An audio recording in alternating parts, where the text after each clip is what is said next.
Hello friends, ಇಡೀ ಇಂಡಿಯಾಗೆ number 1 hero ಯಾರಪ್ಪ ಅಂತ ಕೇಳಿದರೆ ಎಲ್ಲರ ಬಾಯಲ್ಲಿ ಬರೋದು ಒಂದೇ ಹೆಸರು, ಅದು ಡಿ ಬಾಸ್ ದರ್ಶನ್ ಅವರು ಅಂತ.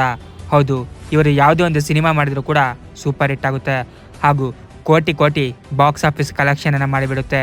ಇದೇ ಕಾರಣಕ್ಕೆ ಪ್ರೀತಿಯಿಂದ ಇವರ ಅಭಿಮಾನಿಗಳು ಇವರನ್ನು ಬಾಸ್ ಅಂತಲೇ ಕರೀತಾರೆ ಹಾಗೂ ಇವರ ಸಿನಿಮಾ ಬರ್ತಾ ಇದೆ ಅಂದರೆ ಬಾಕ್ಸ್ ಆಫೀಸ್ ಕಿತ್ಕೊಂಡು ಹೋಗುತ್ತೆ. ಇದಕ್ಕೆ ಮುಖ್ಯ ಕಾರಣ ಇವರ ಹಿಂದೆ ಇರುವ ಅಭಿಮಾನಿಗಳ ಸಪೋರ್ಟ್.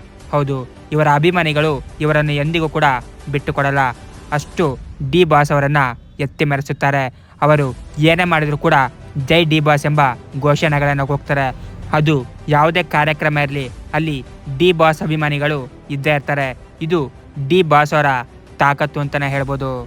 ಇವರ ಡೆವಿಲ್ ಸಿನಿಮಾದ ಕ್ರೇಜ್ ಈಗ ಇನ್ನಷ್ಟು ಹೆಚ್ಚಾಗ್ತಾ ಇದೆ.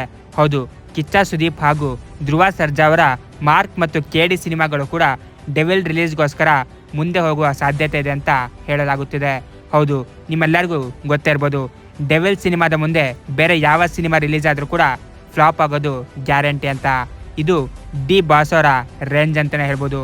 ಇದರ ಬಗ್ಗೆ ನಿಮ್ಮ ಒಪಿನಿಯನ್ ಏನು ಕಾಮೆಂಟ್ ಬಾಕ್ಸಲ್ಲಿ ತಿಳಿಸಿ. ಹಾಗೂ ನೀವು ಕೂಡ ಡಿ ಬಾಸ್ ಅಭಿಮಾನಿ ಆಗಿದ್ದರೆ ಸಬ್ಸ್ಕ್ರೈಬ್ ಮಾಡಿ. Thank you.